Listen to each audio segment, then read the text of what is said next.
ขอบคุณพี่น้องศรัทธาตั้งหลายขอให้อยู่สุขสบายอยู่กันทั่วหน้าอยู่กันทั่วหน้าก็ขอกล่าวเขาว่าธรรมะรับอรุณสวัสดีนะกับบรรดาท่านผู้ฟังท่านผู้ชมทุกท่าน ที่กำลังบ่ตื่นเตื้ออีเนาะ กำลังรับบิดซ้ายบิดขวาเอ็ดอยู่ในที่รับที่นอน แล้วก็บรรดาท่านผู้ฟังท่านผู้ชมที่กำลังเป็นแม่ครัวหัวยุ่งนะกำลังไปจ่ายตลาดกากำลังรอใส่บาตรกาอีกนะเพราะว่าวันนี้นั้นก็อาจจะตื่นขวายสักหน่อยเพราะว่าเป็นเจ้าวันอาทิตย์นะที่8เดือนกุมภาพันธ์ปีพุทธศักราช2569เจ้าวันนี้เก่ากับผมอัตมาภาพนะพระครูโสพลปริยัติ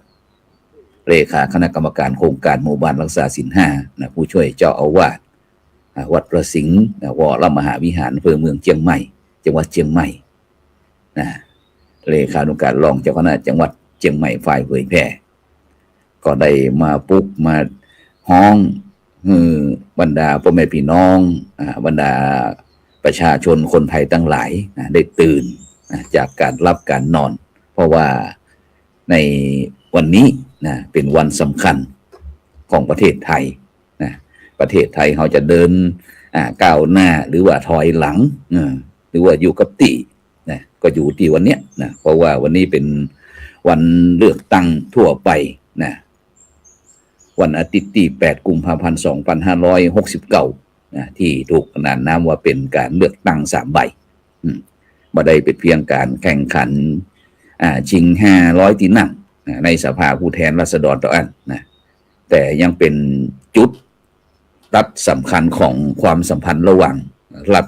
ศาสนาและก็อำนาจการเมืองเมื่อการเลือกตั้งขึ้นพร้อมกันกับการทำประชามติยกร่างรัฐธรรมนูญฉบับใหม่และก็ทำกลาง สถานการณ์ที่ตึงเครียดชายแดนไทยกัมพูชานะแต่เป็นโอกาสนะที่พี่น้องจะเลือกการเป็นห้องว่าอนาคตของประเทศไทยจะได้โดยเฉพาะผู้ที่มีสิทธิ์มีเสียงที่กฎหมายได้กำหนดนะสามารถ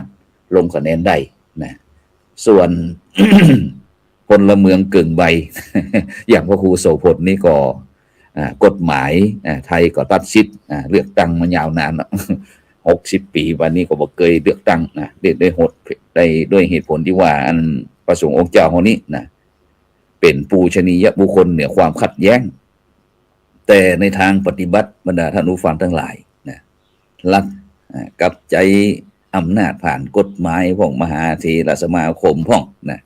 ในการที่จะกำกับควบคุมนะแล้วก็ใจประโยชน์จากสถาบันสงฆ์นะเพื่อสร้างความชอบธรรมทางการเมืองดังนั้นความย้อนแย้งก็เกิดขึ้นนะเมื่อพระสงฆ์นะสามารถของทรัพย์สินป้องธุรกรรมทางแพ่งป้องนะแต่กลับไม่มีสิทธิ์นะร่วมกำหนดอนาคตประเทศไทยแม้ประเด็นประชามติรัฐธรรมนูญที่ส่งผลต่อพระพุทธศาสนาโดยตรงนะฉะนั้นก็ฝากคือพี่น้องพุทธศาสนิกชนทั้งหลายนะได้เป็นตัวแทนนะของพระสงฆ์องค์เจ้าเขา3-4 แสนนี่นะได้ช่วยลงคะแนนกับเปิดห้องว่าจะได้เรียกสัตตบุรุษสัตตบุรุษในทางพุทธศาสนาของเขานะก็คือสัตตบุรุษนี่ก็คือรวมถึงเหมือนยิงพ่อจ่ายนะสัตตบุรุษนี่เป็นกรรมในทางพุทธศาสนาหมายถึงคนดีคนที่มีความสงบคนที่มีคุณธรรมมีความหันชอบก็คือสัมมาทิฏฐิแล้วก็มีศรัทธาในพระพุทธศาสนามีความประพฤติดีปฏิบัติชอบประกอบด้วยปุริสธรรม7 ประการนะโดยเฉพาะเรื่องถึงเรื่องบทบาทของพระสงฆ์องค์เจ้าเฮาเมื่อสมัยเท ถึงปี36นั้นเขาก็จะได้รำลึกนึกถึงนะว่ามีพระมหาเถระหลวงปู่รูปหนึ่งชื่อว่าหลวงปู่พุทธทาสเปิ้นก็บอกว่าอัน ยกพุทธภาษิตที่ว่าที่ประชุมใดไม่มีสัตว์บุรุษที่ประชุมนั้นไม่ชื่อว่าสภานะมาใจประกอบแนวคิดธรรมาธิปไตยนะซึ่งสภาใดสภาบ่ศักดิ์สิทธิ์ก็เพราะชื่อเรียกชื่อห้องแต่ศักดิ์สิทธิ์ด้วยคุณภาพของมนุษย์ที่นั่งเข้าในสภาฉะนั้นก็สัพบุรุษนะที่จะไปเลือกตั้งใจสิทธิ์ใจเสียงในเจ้าวันนี้ก็เขาอยากจะให้ได้พินิจพิจารณาเพราะว่าตอนนี้ก็7 โมงเนาะ7:09 นาทีนะฉะนั้นก็ในนามในทางพุทธศาสนานะก็อยากจะเตือนสติให้เสริมเติมเต็มให้พี่น้องบรรดาพุทธศาสนิกชนทั้งหลายนะได้พินิจพิจารณานะที่ถือว่าเป็นตัวแทนของพระสงฆ์องค์เจ้าเป็นตัวแทนพุทธศาสนาก็แล้วกันโดยเฉพาะการที่เขาจะเลือกนะใครสักอย่างเนี่ยก็คือจะต้องมีคุณสมบัติที่ดีในทางพุทธศาสนาของเขานะซึ่งโดยเฉพาะจะต้องมีคุณธรรมจริยธรรมนะผู้ที่จะเป็นไปได้ก็คือสัตบุรุษนะซึ่งผ่านหลักธรรมที่ชื่อว่าสัพพุริสธรรม7 ประการ ธรรมของบุรุษซึ่งสามารถนำไปพิจารณาเลือกสัตบุรุษทางการเมืองที่จะไปทำหน้าที่แทนเขาได้สัพพุริสธรรม7 ประการบรรดาท่านผู้ฟังทั้งหลายข้อที่1ก็คือธรรมัญญุตารู้เหตุบุคคลที่ฉลาดในเหตุผลหันสิ่งหนึ่งก็สามารถคิดเชื่อมโยงกับสิ่งหนึ่งโดยความเป็นเหตุเป็นผลกันคุณสมบัติข้อนี้นอกจากจะทำให้สามารถสาวไปหาเหตุสาวไปหาเหตุผลของผลที่ปรากฏแล้วยังทำให้บ่เชื่ออย่างงมงายไร้เหตุผลเพราะถือว่าผลทุกอย่างต้องมาจากเหตุของมันเหตุดีผลก็ดีเหตุบ่ดีผลก็บ่ดีเป็นต้นยกตัวอย่างให้บรรดาท่านผู้ฟังพี่น้องพุทธศาสนิกชนทั้งหลายนะครับทราบว่าการแก้ปัญหาอย่างยกตัวอย่างง่ายๆอย่างรถติดในเมืองใหญ่ๆสัตบุรุษจะบ่เพียงแค่เสนอให้ขยายถนนหรือว่าสร้างสะพานข้ามแยกไปเรื่อยๆแต่สัตบุรุษเนี่ยมุ่งแก้ที่ต้นเหตุโดยการพัฒนาระบบการขนส่งสาธารณะให้เชื่อมต่อแล้วก็ครอบคลุมหรือว่าการอู้กันง่ายๆก็การวางผังเมืองนะเพื่อกระจายความเจริญลดความจำเป็นในการเดินทางเข้าสู่กลางเพียงอย่างเดียวนี่ตัวอย่างถามก่อนเลือกตั้งว่าถ้าเขาเสนอแนวทางแก้ไขที่ต้นต่อของสาเหตุหรือเสนอเพียงแค่การแก้ปัญหาที่ปลายเหตุแบบผักชีด้วยหน้าคือหันแก่ก็หันแก่ว่าได้ทำแล้วนี่เป็นต้น2การอธิบายปัญหาของเขาตั้งอยู่บนพื้นฐานของเหตุผลแล้วก็ข้อเท็จจริงหรือใจความเชื่องมงายแล้วก็เป็นอารมณ์เป็นที่ตั้งอย่างว่ารอเลิกหามยามดีก่อนวันนั้นต้องเวลานี้เวลีนี่เป็นต้นถามก่อนเลือกตั้ง2อัตถัญญุตาอัตถัญญุตาตะกี้นั้นทำมัญญุตารู้เหตุอัตถัญญุตาหูผลอัตถัญญุตานี่หูผลเมื่อหู หรือหันสิ่งใดๆที่เป็นเหตุก็สามารถทำนายล่วงหน้าได้ว่าจะมีผลอะไรอย่างเกิดขึ้นคุณสมบัติข้อนี้นอกจากจะทำให้รู้จักผลที่จะเกิดขึ้นข้างหน้าแล้วผลก็คือเรื่องผลกระทบบอกว่ากับชีวิตการดำเนินชีวิตของเขาบอกว่าจะเป็นตั้งบวกตั้งลบยังทำให้รู้จักเลือกทำเหตุที่ดีที่จะก่อให้เกิดผลดีแก่ตน เองและสังคมประเทศชาติต่อไปตัวยกตัวอย่างการเสนอนโยบายประชานิยมแจกสตังค์นะต้องวิเคราะห์คาดว่าผลลัพธ์ระยะยาวเนี่ยจะสร้างภาระหนี้สาธารณะหรือก่อให้เกิดภาวะเงินเฟ้อที่ทำลายระบบเศรษฐกิจในอนาคตหรือไม่ว่าใจว่ามองหันแค่ระยะผลสั้นคือคะแนนเสียงเลือกตั้งฉะนั้นจะขอถามก่อนเลือกตั้งว่าหนึ่งเขาสามารถอธิบายผลลัพธ์ที่จะตุยมาจากการกระทำของโครงการต่างๆได้ชัดเจนและรอบด้านหรือไม่เป็นต้นสองนโยบายของเขามุ่งหวังผลประโยชน์ที่ยั่งยืนแก่สังคมหรือว่าหวังเพียงแค่คะแนนเสียงฉาบฉวยซึ่งอาจทิ้งภาระและผลเสียในอนาคตนี่อูถึงเรื่องอทัญญุตาหูผลส่วนสัพพุริสธรรมข้อที่สามบอกว่าอัตตัญญุตารู้ตน รู้ตนรู้ตามความเป็นจริงว่าตัวเฮาเนี่ยมีฐานะมีภาวะมีเพศกำลังความรู้ความถนัดความสามารถคุณธรรมเป็นต้นเป็นอย่างไรบ้างแล้วก็ความประพฤติปฏิบัติคือเหมาะสมและรู้จักแก้ไขปรับปรุงส่งเสริมทำการต่างๆคือสอดคล้องถูกจุดถูกที่ถูกทางที่จะให้เจริญงอกงามเกิดผลดีเนาะเกิดผลดีต่อประเทศชาติเกิดผลดีคุณสมบัติข้อเนี้ยทำให้เป็นคนบ่ประมาทบ่หลงตนจนเย่อหยิ่งจองหองบ่ปล่อยตัวให้ตกต่ำย่ำคนอื่นขึ้นดิ่งกำอูกำจาต่างๆการประพฤติต่างๆเนี่ยดิ่งลงไปในทางที่เสียมตั้งเสียจะนี้เป็นต้นตัวอย่างยกตัวอย่างผู้นำยอมรับความจริงว่าตนเองไม่เชี่ยวชาญด้าน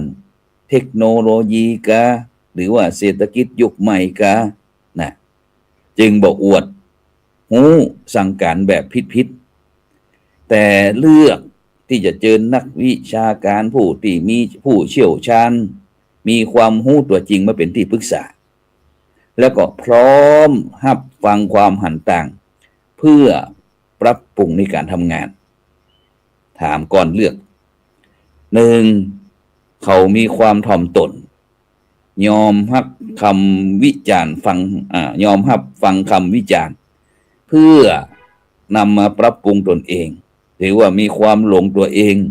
เย่อหยิ่งจ่องหองถูกต้องเสมอเนี่ยมันต้องผมเนี่ยจะต้องไปปราบท่านั้นท่านี้มันต้องไปเรียกหมู่นั้นจะนี้เป็นต้นนี่อย่าเลยสองเขาหูขอบเขตความรู้ความสามารถของตนเองพร้อมขอคำผู้ปรึกษาจากผู้รู้แต่หูจริงหรือว่าชอบอวดหูในสิ่งที่ตนไม่ถนัดนี่สัพพุริสธรรมข้อที่สามอัตตัญญุตารู้ตนสัพพุริสธรรมข้อที่สี่มัตตัญญุตา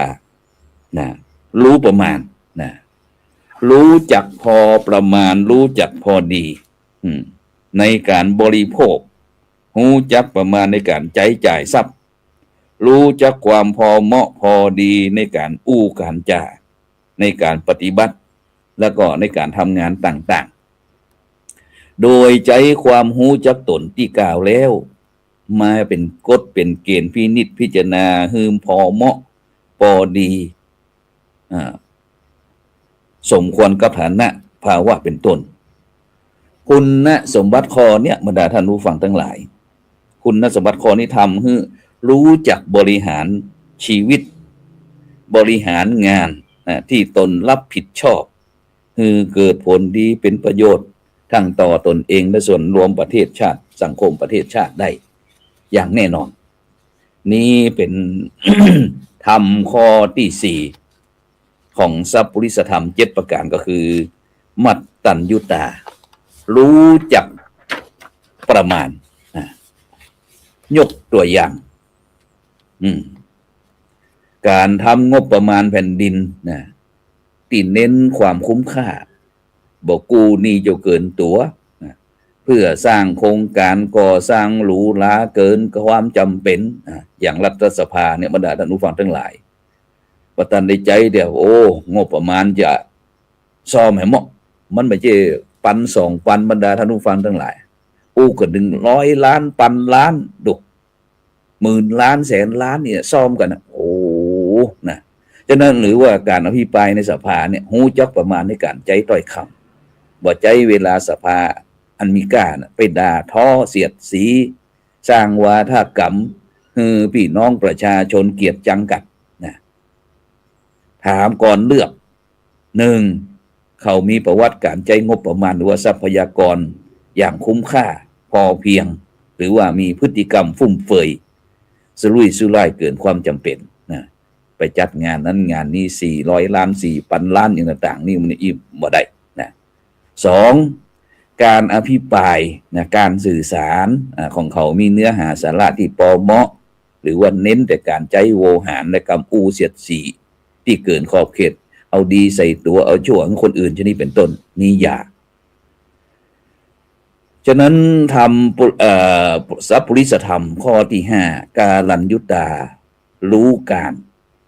คือหูเวลาอันเหมาะสมระยะเวลาที่จะใช้ในการประกอบกิจการงานต่างๆทั้งที่เป็นของตัวเองนะและที่เกี่ยวข้องกับคนอื่นยกตัวอย่างหูว่าเวลาไหนควรอู้อย่างทำอะไรพูดอะไรทำอะไรแล้วก็อู้หรือทำให้ตรงเวลาเป็นเวลาตันเวลาเหมาะกับเวลาถูกเวลาสรุปง่ายๆว่ารู้จักใช้เวลาให้เหมาะสมกับงานหรือรู้จักทำงานให้เหมาะสมกับเวลาคุณนะสมบัติข้อนี้ทำให้เป็นคนตื่นตัวพร้อมจะทำงานเพื่อประเทศชาติทุกเมื่อทุกงานที่รับผิดชอบตัวอย่างการบริหารจัดการในภาวะวิกฤตเวลาเกิดโรคระบาดเป็นภัยพิบัติเป็นน้ำท่วมเป็นสึนามิเป็นแผ่นดินไหวต้องรู้ว่าเนี่ยคือเวลาที่จะต้องเร่งด่วนออกมามาตรการช่วยเหลือทันทีนะอย่างยกตัวอย่างอย่างพี่น้องที่ได้รับผลกระทบจากชายแดนความบ่ปกติของชายแดนนี่นะขัดแย้งชายแดนเนี่ยประชาชนกำลังเดือดร้อนเรื่องอะไรอย่างเพราะว่าจะเป็นเรื่องปากเรื่องต้องเรื่องที่อยู่เรื่องอาศัยเรื่องการรักษาพยาบาลเนี่ยควรจะชะลอการแก้กฎหมายที่เป็นประเด็นขัดแย้งทางการเมืองไว้ก่อนนะไม่ใช่ว่าถือโอกาสเนี่ยว่าอยู่ในอำนาจแล้วเนี่ยห้องคนนั้นมาห้องคนนี้มาหมายเลือกหมายจับจะนี้เป็นต้นอย่าเลือกโดยเด็ดขาดถ้ามีประเภทนี้นะนี่เพราะว่าเป็นกาลัญยุตาไม่รู้กาลัญยุตาไม่รู้กาลเวลาแต่ถ้าสัตบุรุษนี่กาลัญยุตารู้การนะเป็นข้อที่5สัพพุริสธรรมข้อที่6ปุริสัตยุตารู้ชุมชนหูจักเทสะหูจักถิ่นฐานหูจักชุมชนหูการอันควรประพฤติปฏิบัติในถิ่นที่ชุมชนและต่อเนื่องชุมชนนั้นว่าชุมชนเนี้ยเมื่อเข้าไปหาพี่น้องประชาชนนะไปหาจะต้องทำกิริยาอย่างเนี้ยควรจะต้องอู้อย่างนี้ชุมชนนี้มีระเบียบวินัยอย่างนี้มีวัฒนธรรมประเพณีอย่างนี้มีความต้องการอย่างนี้นะควรเกี่ยวข้องควรต้องสงเคราะห์ควรรับใจความบำเพ็ญประโยชน์อย่างนี้เป็นต้นคุณสมบัติข้อเนี้ยบรรดาท่านผู้ฟังทั้งหลายทำให้เป็นคนดีมีวัฒนธรรมในการเข้าสังคมในการทำวางตัวให้ถูกต้องในชุมชนนั้นให้เหมาะสมบ่เก้อบ่เขินบ่ไปล่วงเกินชุมชนนั้นยกตัวอย่าง เวลาลงพื้นที่หาเสียงหรือรับฟังปัญหาเนี่ยก็เข้าใจบริบทวัฒนธรรมท้องถิ่นบ่ใจวิธีคิดแบบศูนย์กลาง ไปตัดสินคนในพื้นที่นะอย่างนะหมู่ตั้งเมืองหลวงอย่างกรุงเทพต้องเป็นแบบนี้ตั้งภาคอื่นก็เหมือนกันต้องเป็นแบบเนี้ยจะนี้เป็นต้นหรือเมื่อทำหน้าที่ในสภาก็เคารพข้อบังคับการประชุมฮือเกียรติสถานที่บ่แสดงพฤติกรรมก้าวร้าวหรือว่าทำตัวเหนือกฎเกณฑ์ไปลู่ยกเก้าอี้ผ่องเปิ่นปิดไม้นะลู่อูด่าท้อต่อว่าฉะนั้นอย่างนี้เป็นต้นฉะนั้นถามก่อนเลือกเขามีความเข้าใจและเคารพในกฎกติกามารยาทของสถานที่ประชุมนะหรือว่าแสดงพฤติกรรมที่บ่ฮือเกียรติสถานที่แล้วก็ผู้ร่วมประชุมสองเขาเข้าถึงและเข้าใจวัฒนธรรมความต้องการที่แท้จริงของชุมชนที่เขาดูแลหรือว่าในเขตพื้นที่เลือกตั้งหรือใช้วิธีคิดของตนไปตัดสินบริบทท้องถิ่นเป็นต้นแล้วก็สัพพุริสธรรมข้อที่7บุคคลัญยุตารู้บุคคลหรือปุคคละปโลปรัญญาตาคือหูจักแล้วก็เข้าใจความแตกต่างของบุคคลว่าโดยอัธยาศัยความหูความสามารถ หรือว่าคุณธรรมเป็นต้นใครยิ่ง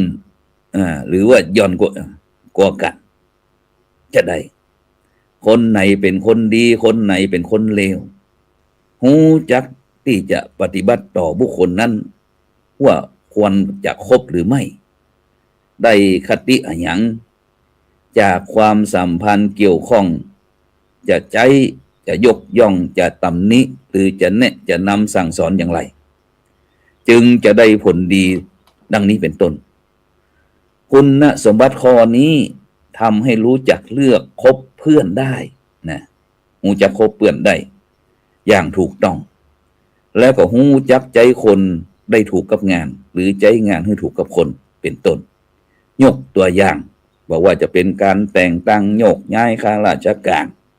หรือบอร์ดรัฐวิสาหกิจที่ยึดหลักคนตรงกับงานนะเลือกคนจากความรู้ความสามารถแล้วก็ความซื่อสัตย์บ่ใจเลือกเลื่อนแต่งตั้งเครือญาติหรือพวกพ้องเข้าไปกินตำแหน่งโดยบ่ได้คำนึงถึงผลประโยชน์ขององค์กรของประเทศชาติถามก่อนเลือกหนึ่งเขามีวิจารณญาณในการเลือกคบคนและแต่งตั้งคนที่มีความสามารถคุณธรรมหรือเลือกใจแต่เครือญาติและพวกพ้องง่ายๆก็คือระบบอุปถัมภ์นี่เนาะสองเขาสามารถจำแนกแยกแยะคนดีและคนไม่ดีออกจากกันได้หรือว่ามัวสุมคบค้าหากันของผู้มีอิทธิพลหรือว่าเป็นเจ้าถิ่นนะทุกสิ่งทุกอย่างแม้แต่ของราชของหลวงของประเทศชาติสมบัติของประเทศชาติก็ป้ากันใจอำนาจบาดใหญ่ไปยึดไปเอามาเป็นของตนเองเอามาใจเป็นส่วนตัวนะใจงบประมาณของประเทศชาติไปบริหารจัดการเป็นสมบัติส่วนตัวที่นี่เป็นต้นฉะนั้นเนี่ยบรรดาท่านผู้ฟังทั้งหลายการเปลี่ยนแปลงแม้แต่ในโลกความเป็นจริงมนุษย์ที่สมบูรณ์ดังพระโพธิสัตว์อาจจะหาได้ยากแต่บรรดาท่านผู้ฟังพี่น้องประชาชนคนไทยพี่น้องพุทธศาสนิกชนมีสิทธิ์แล้วก็มีอำนาจเต็มที่ในการเลือกส่งคนที่หัวใจใหญ่กว่าของตัวกูของกูเข้าไปทำหน้าที่แทนในสภาพอท้ายที่สุดแล้วคุณภาพคนที่เขาเลือกจะเป็นตัวกำหนดคุณภาพความสุขของพี่น้องประชาชนของสังคมประเทศชาติโดยรวมโดยการกากบาทเลือกใครสักคนหนึ่ง แต่ก็บ่ใจแค่การหาคนไปใจอำนาจแทนเฮาแต่คือการคัดสรรสัตว์บุรุษเข้าไปเติมเต็มจิตไปเติมเต็มจิตเติมใจนะแทนตัวเฮานะแทนวิญญาณเติมจิตเติมใจแทนวิญญาณของรัฐสภาคือสมกับพุทธภาษิตที่ย้ำเตือนใจเฮาเสมอว่าในที่ประชุมใดไม่มีสัตว์บุรุษที่ประชุมนั้นไม่ชื่อว่าสภานะหลายท่านหลายคนก็อาจจะว่าคำว่าสัตว์บุรุษเป็นคำภาษาสันสกฤตนะตรงกับสัพพุริสะนะสัพพุริสะนะในภาษาบาลีแล้วก็ในพจนานุกรมพุทธศาสตร์ฉบับประมวลทรัพย์คือความหมายของคำว่าสัตว์บุรุษว่าเป็นคนสงบเป็นคนดีคนมีศีลมีธรรมเป็นคนที่ประกอบด้วยสัพพุริสธรรมเพราะฉะนั้นบรรดาท่านผู้ฟังทั้งหลายในเจ้าวันนี้รายการธรรมะรับอรุณช่องธรรมะเป็นทีมของเขานะต้องขออนุโมทนาล่วงหน้ากับพี่น้องพุทธศาสนิกชนทุกท่านนะที่วันนี้ก็เป็นโอกาสนะที่จะได้ใจซิดใจเสียงของท่านในการเลือกทางเดินของประเทศไทยของเรานะฉะนั้นก็พระพุทธศาสนาของเราทุกสิ่งทุกอย่างก็ต้องอยู่ในกฎกติกากฎหมายบ้านเมืองกฎรัฐธรรมนูญต่างๆฉะนั้นก็เราจะตุกจะสุขก็อยู่วันเนี้ยนะฉะนั้นก็อยากจะให้พี่น้องพุทธศาสนิกชนทั้งหลายเนี่ยได้คัดเลือกบุคคลนะที่อย่างว่านี่แหละนะคือเป็นสัตว์บุรุษเป็นผู้ดีผู้ที่เป็นผู้ที่มีความคิดการประพฤติปฏิบัตินะจะทำให้ประเทศชาติเราเจริญรุ่งเรืองนะฉะนั้นก็โดยเฉพาะเรื่องพรหมวิหาร4นะก็คือเรื่องความเมตตากรุณามุทิตาอุเบกขาบ่ลำเอียงเป็นผู้รู้ผู้ฟังธรรมนะพระสงฆ์องค์เจ้าของเราก็มีบทบาทแค่แนะนำแล้วก็ไกลเกลี่ยซึ่งพระพุทธเจ้าเคยแนะนำว่าเจ้าผู้ครองนครแล้วก็ไกลเกลี่ยความขัดแย้งบอกว่าจะเป็นเรื่องลู่แย่งน้ำโดยสอนให้หันโทษของการทะเลาะเบาะแว้งกันโดยปฏิเสธสินผิดถูกแล้วก็การเมืองเชิงสร้างสรรค์นะพระสงฆ์สามารถที่มีส่วนในการทางการเมืองในฐานะผู้เสนอหลักธรรมคือความรู้แล้วก็ตรวจสอบในการใช้อำนาจที่บ่เป็นธรรมอย่างที่เจ้าวันนี้เราได้มาสร้างสรรค์นะแล้วก็วิพากษ์วิจารณ์ใช้หลักสุจริตธรรมนะขันติธรรมในการวิจารณ์นักการเมืองนั้นนโยบายที่บ่ถูกต้องนะแล้วก็การใจสิทธิเลือกตั้งในอนาคตก็อาจจะสงวนสิทธิในการเลือกตั้งเพื่อปกป้องพระพุทธศาสนาหากนโยบายรัฐเป็นปฏิปักษ์ต่อพระพุทธศาสนาฉะนั้นก็ในเจ้าวันนี้ก็ขอพี่น้องประชาชนคนไทยทุกท่านนะพี่น้องพุทธศาสนิกชนทุกท่านก็เข้ากากบาทเลือกตั้งทำหน้าที่ของประชาชนของคนละเมืองของประเทศไทยเรานี่คือสมบูรณ์แบบแล้วก็เราก็ก่อยมาร่วมเฉลิมฉลองที่เขาจะได้เอาคนที่มีศีลมีธรรมเป็นผู้นำที่ทันสมัยทันยุคทันสมัยบ่ได้ย่ำคนอื่นขึ้นสู่ตำแหน่งต่างๆเนี่ยเอาอนาคตนะฉะนั้นวันนี้เรามาเลือกอนาคตว่าเขาจะเดินไปทางใดก็ขอให้พี่น้องได้ทำหน้าที่ของตนเองดีสุดเพราะว่าเหลือเวลาให้ประมาณ28 นาทีหน่วยเลือกตั้งต่างๆก็คงจะเริ่มใจบริการเปิดการเลือกตั้งย่อนบัตรนะฉะนั้นก็หลังจากที่เสร็จรายการแล้วพระครูโสพลปริยัตินี่ก็จะเดินทางไปที่จังหวัดเชียงรายเพื่อที่ไปร่วมถวายกำลังใจท่านอาจารย์เจ้าคุณพระสุธีรัตนบัณฑิตนะที่ได้สูญเสียโยมแม่แก้วอบอุ่นนะที่บ้านโป่งตำบลป่าแดดอำเภอแม่สวยนะจังหวัดเชียงรายนะแล้วก็จะมาแรงก็จะกลับมาฟังบรรดาท่านผู้ฟังท่านผู้ชมนะที่ได้เดินทางไปใจสิทธิ์ใจเสียงเด้อทุกคนจะต้องใจสิทธิ์ใจเสียงนะเพราะว่าเดี๋ยวเขาจะมาจมที่หลังว่าเนี่ยจะนั้นเป็นจะนี้เป็นจะนั้นบ่ได้ว่าเมื่อมีโอกาสแล้ว4 ปีมี1 ครั้งนะเลือกตั้งเต็มที่คัดคนที่ดีนะโดยเฉพาะในเจ้านี้รายการธรรมะรับอรุณเขาก็มาแนะนำในการเลือกบุคคลนะจนสุดเหมือนกับส่งพี่น้องเข้าหน่วยเลือกตั้งเช่นเดียวกันนะนี่ก็ในฐานะที่เป็นผู้เจ้าหน้าที่ได้ทำหน้าที่ในเจ้านี้เจ้านั้น หน้าที่เจ้าประมงคือหาปลาหน้าที่ปอกกาหาผลกำไรหน้าที่ของศิลปินก็คือสร้างศิลปะหน้าที่ของตู้ก่อพระก็คือสอนมนุษย์หน้าที่เจ้าพุทธของเขาก็คือเลือกคนดีสำหรับในเจ้านี้ก็ขอกล่าวคำว่าธรรมะสวัสดีขอเจริญพร